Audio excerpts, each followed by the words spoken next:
fans de One Piece, donc maintenant le vendredi vous êtes habitués, ce sera automatiquement un scan de One Piece, à part bien sûr quand il y aura des pauses. Je pense qu'Oda maintenant fait beaucoup plus de pauses qu'avant parce qu'il a eu des problèmes de santé suite au fait qu'il avait fait trop de surmenage en fait. Du coup il fait beaucoup plus de pauses qu'avant, donc de temps en temps le vendredi vous aurez une vidéo lambda ou comme j'ai l'habitude de faire des vidéos re-upload.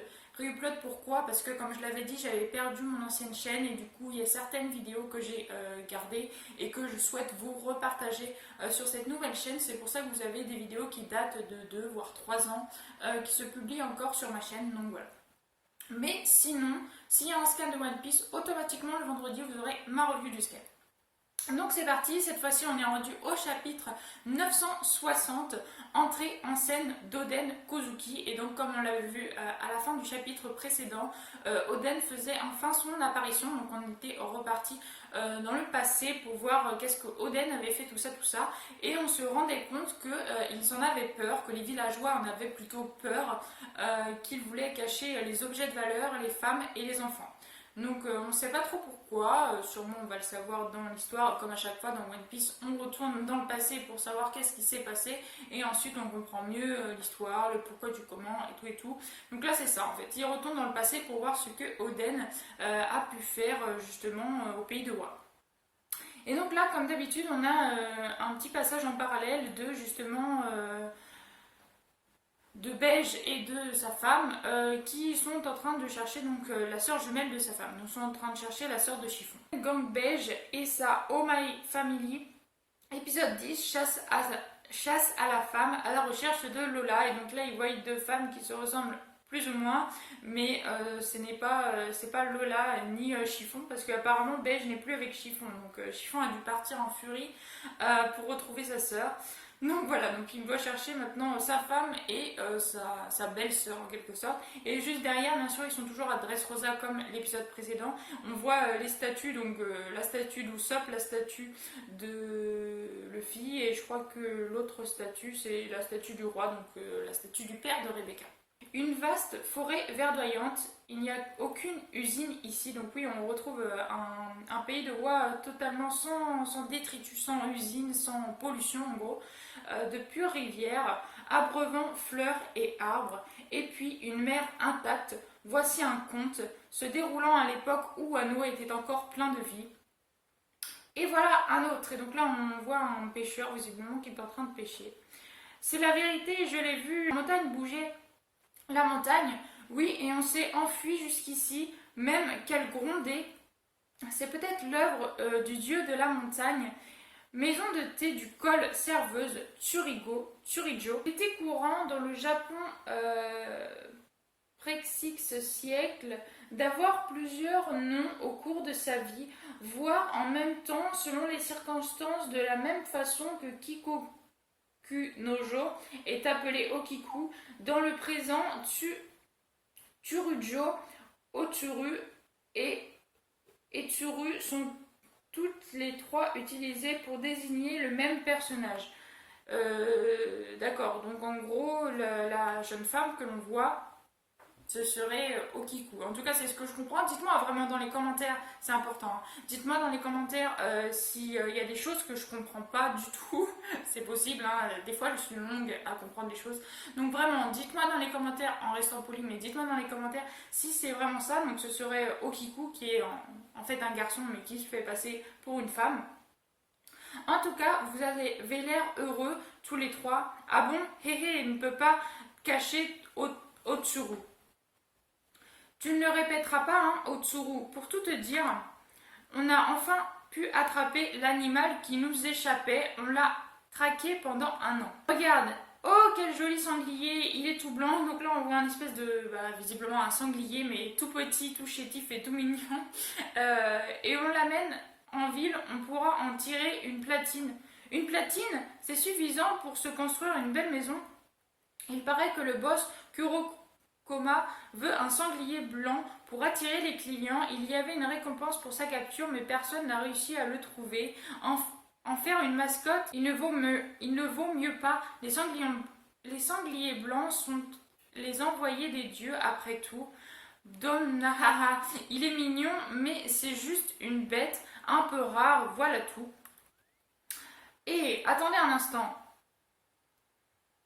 Croyance populaire japonaise, les animaux blancs sont réputés être de bon augure et les sangliers blancs sont porteurs de bonne fortune.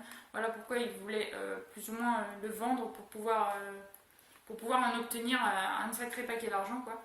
Tu m'as encore piqué quelques pièces, n'est-ce pas, Kinemon? Ah, et donc là on retrouve un Kinemon donc d'avant, le Kinemon d'avant, qui lui semblerait-il était un voleur. Aïe aïe aïe, arrête, Surijo, tu me connais depuis qu'on est gosse, non? Grand frère a besoin de fonds. De qui? Parce que tout part dans les paris, que tu n'as plus un rond. Tu penses que ta dette envers moi s'élève à combien au juste? La prochaine fois que tu taperas dans mes économies, je vendrai tes organes. Et donc, Kinemon qui avait peur de Tsuru. Si tu me rends pas cet argent, alors repars à poil. Bon, merci pour l'enca, Otsuru. Je pose la monnaie là. Et donc ensuite, ils partent. Enfoiré, t'es ce gars. Espèce de bagarre ou je ne sais quoi. Enfoiré, t'es ce gars. Haha, petite frappe de la capitale, Kinemon. Tu crois vraiment que j'ai pas écouté votre petite conversation? Vous avez la langue bien pendue, une platine pour un sanglier. La chance a tourné, c'est comme si j'avais gagné à la loterie. Ok, donc là ils se sont fait tabasser en gros par Kinemon. Alors je comprends plus rien. Je crois que Kinemon c'était justement celui qui vient de se faire tabasser. Ok. Et donc justement il a récupéré le cochon qui était censé porter bonheur et surtout gloire et argent. Si je file celui-là au boss Kurokoma, alors aïe, hein, filez-moi tout ce que vous avez sur vous, y compris vos bourses. Donc il y avait quand même des chamailleries, comme dans tout pays, je pense, avec des gens qui maltraitent les autres afin de gagner, d'avoir des choses dans leur possession, alors que de base ce n'était pas eux, donc des espèces de petits brigands, voilà. Il semblerait bien que Sir Oden n'ait aucun talent pour la navigation. C'est la 38e fois qu'il tente de prendre la mer illégalement. Il a eu de la chance de revenir vivant. S'il fallait résumer sa vie à grands traits, il a commencé par envoyer valser sa nourrice d'un coup de poing à l'âge de 0 ans. Ça n'existe pas 0 ans, il avait combien de mois dans ces cas-là?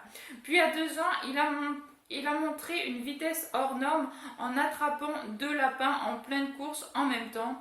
Il a terrassé un ours d'un lancer de rocher à 4 ans. Il s'est glissé dans le quartier des plaisirs à 6 ans et il a dilapidé l'or du château. Shogun de Wano, Kiyaki Kozuki, père d'Oden. Donc là, on voit même le père d'Oden. Donc bientôt, on va voir toute la famille de Momonosuke. Donc voilà, donc Oden visiblement était vraiment très, très puissant, très fort de tout ce qu'il a fait, même à 0 ans, donc quand il n'avait pas encore un an quoi. À 8 ans, sous l'emprise de l'alcool, il s'est frotté au Yakuza, il était déjà blacklisté à 9 ans et interdit de mettre les pieds dans une salle de Paris.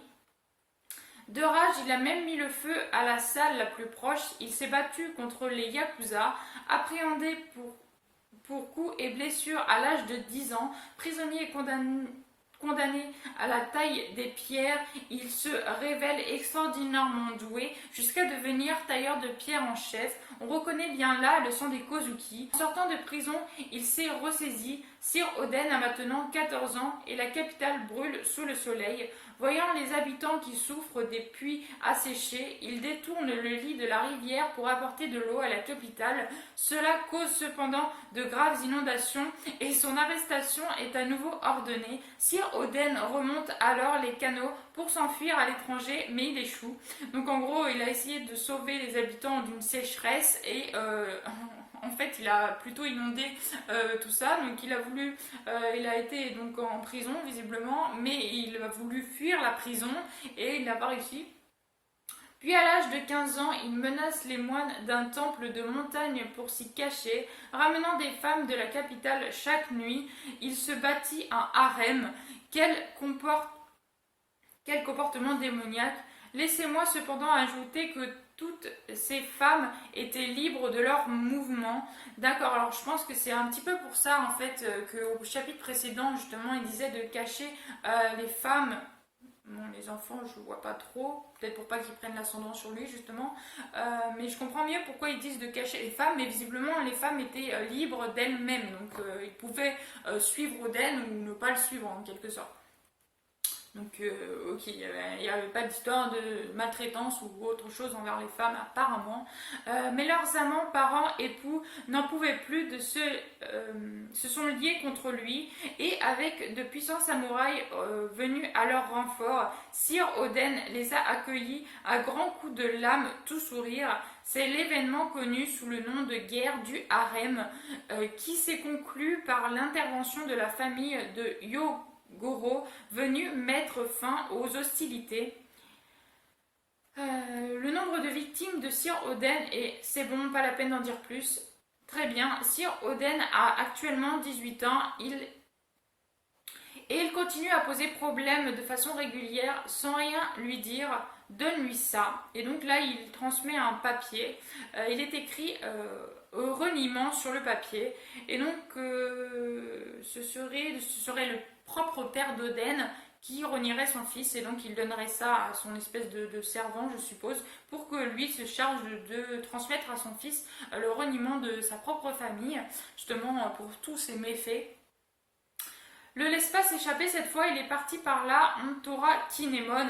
Et là, et attends, je vous dis, aujourd'hui je suis sur le point de recevoir une très grosse somme. Nous mentir, sale escroc, c'est la vérité, vous verrez si vous me laissez me rendre à la demeure de la famille Korokoma. Kinemon, le gamin qui nous a volé de l'argent, quand vous l'aurez retrouvé, écorchez-le et tuez-le. Ah, et là on retrouve le vieux papy, enfin celui que j'appelais le vieux papy, qui n'est autre que celui que Luffy a rencontré donc en prison, la prison de Wano, qui est tout chétif, tout vieux maintenant, et là il est une certaine carrure, une certaine forme, il est beaucoup plus jeune forcément, ça fait bizarre, je l'ai reconnu tout de suite parce qu'il a quand même une tête, une coupe de cheveux qui n'était pas donnée à tout le monde. D'accord, ok, donc et lui il avait l'air d'être vraiment très fort quand il était jeune, donc à cette époque-là. Quand vous l'aurez trouvé, écorchez-le et tuez-le, chef Yakuza de la capitale, Yogoro le fleuri. Toutefois, n'y allez pas en un contre un avec lui, il est plus fort que chacun d'entre vous.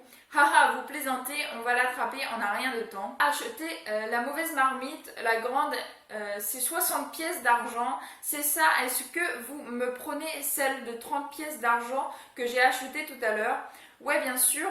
Alors, je vous ai déjà donné 30 pièces d'argent lorsque je vous ai acheté celle-ci. Je vous rends donc cette petite marmite pour compléter les 60 pièces d'argent et je ne peux alors partir qu'avec la grande, c'est ça? C'est ça, reviens quand tu veux.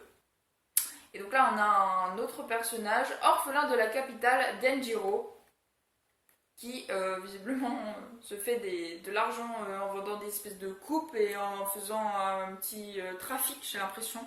Ça a l'air très très honnête ce qu'il fait.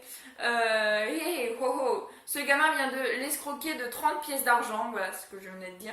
Et ce vendeur qui ne voit rien.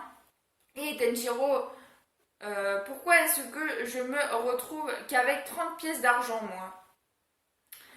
Et après qu'il se pose la question du pourquoi, du comment, et il vient de se faire arnaquer, il n'a rien vu. Bref, capitale des fleurs, crématorium. Messieurs les samouraïs, faites quelque chose. Grand-père Katsuzo, pleure pas.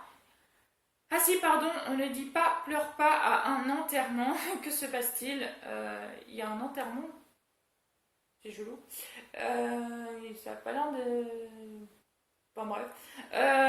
L'Oden est un type de pot-au-feu japonais dont la composition varie selon les régions.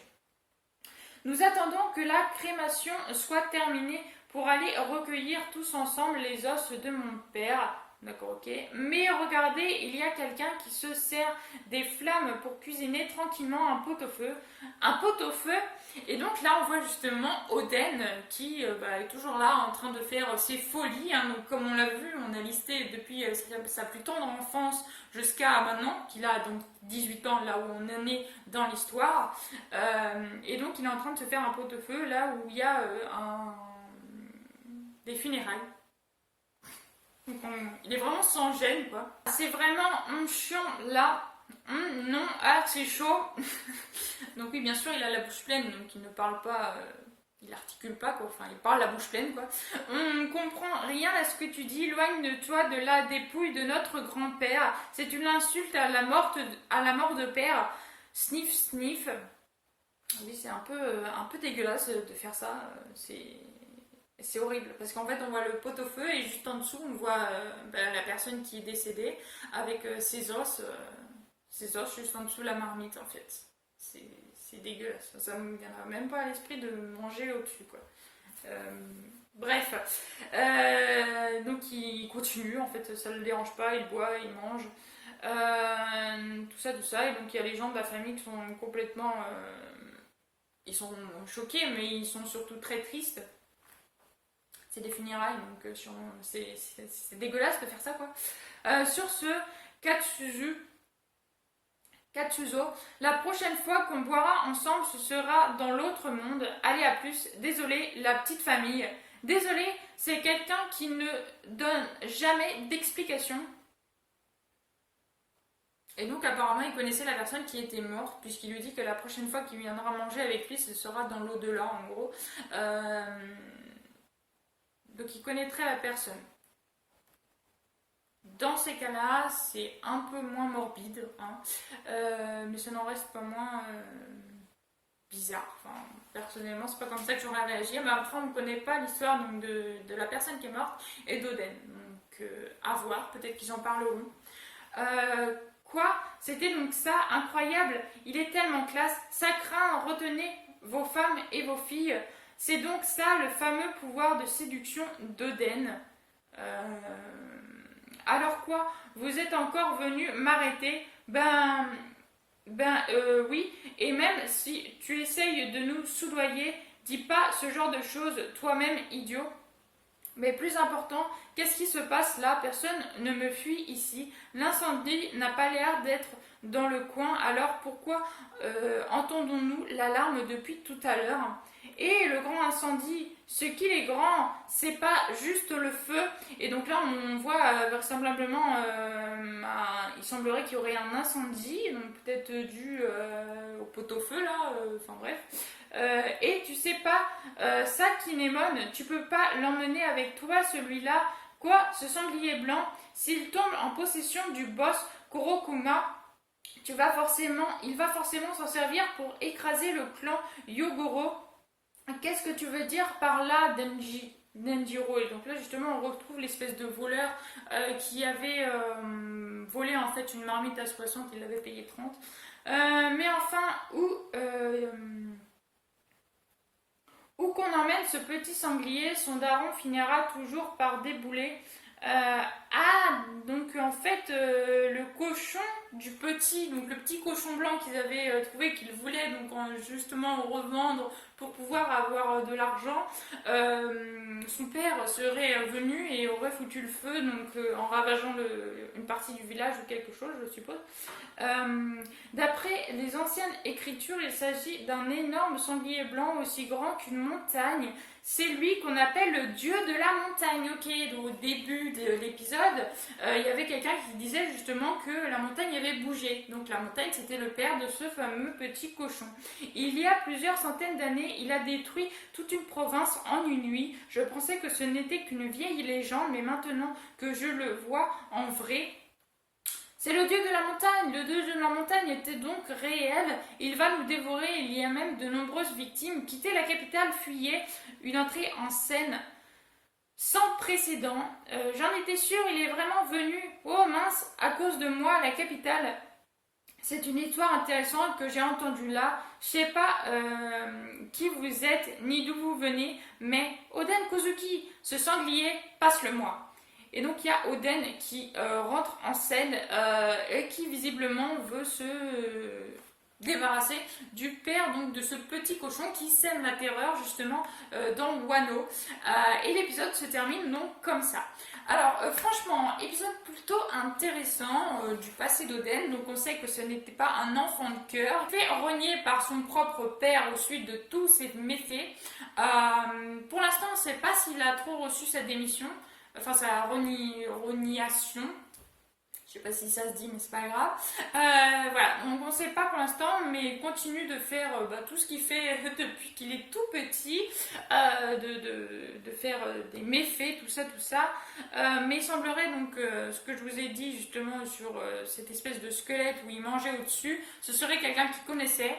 J'espère qu'on en apprendra plus. En général, dans One Piece, rien n'est laissé au hasard. Tout se rassemble, tout se rejoint, même quand on s'y attend strictement pas. Donc je pense qu'il y aura quand même quelque chose qui développera peut-être ce qu'il y a justement ce squelette humain et Oden. Qu'est-ce qui les reliait, quel lien ils avaient tous les deux, bref. Et donc là, à la fin de l'épisode, Oden qui veut essayer plus ou moins de sauver Wano justement de cette destruction certaine suite au père du petit cochon blanc qui est venu pour justement raser la ville et surtout pour récupérer son petit. Et donc Oden, lui, veut l'arrêter en quelque sorte. Donc on verra bien au chapitre suivant. En tout cas, je pense que le scan prochain sera aussi sur le passé. Ils ne vont pas revenir aussitôt dans le présent. En général, dans One Piece, quand ils parlent du passé des personnages, ça dure un certain temps et ensuite ils reviennent dans le présent. Donc pour l'instant on ne saura pas vraiment si le Sunny est vraiment mort ou si, comme je l'avais dit au scan précédent, si Jinbei était intervenu à temps pour pouvoir que le Sunny soit dans l'eau. Ils l'ont déjà fait, donc c'est probable, si bien sûr Jinbei a survécu aux attaques de Big Mom. Donc c'est possible qu'il ait fait que le Sunny soit au fond de la mer, mais on ne le saura pas tout de suite et je pense qu'on va attendre un petit moment avant de savoir si mon pronostic est fondé ou pas. En tout cas, ça peut être plutôt intéressant sur le passé d'Oden, où on voit également Kinemon qui n'était pas non plus un enfant de cœur, mais ça je crois qu'on le savait déjà puisque il disait, je crois il y a longtemps dans One Piece que Oden l'avait sauvé de ses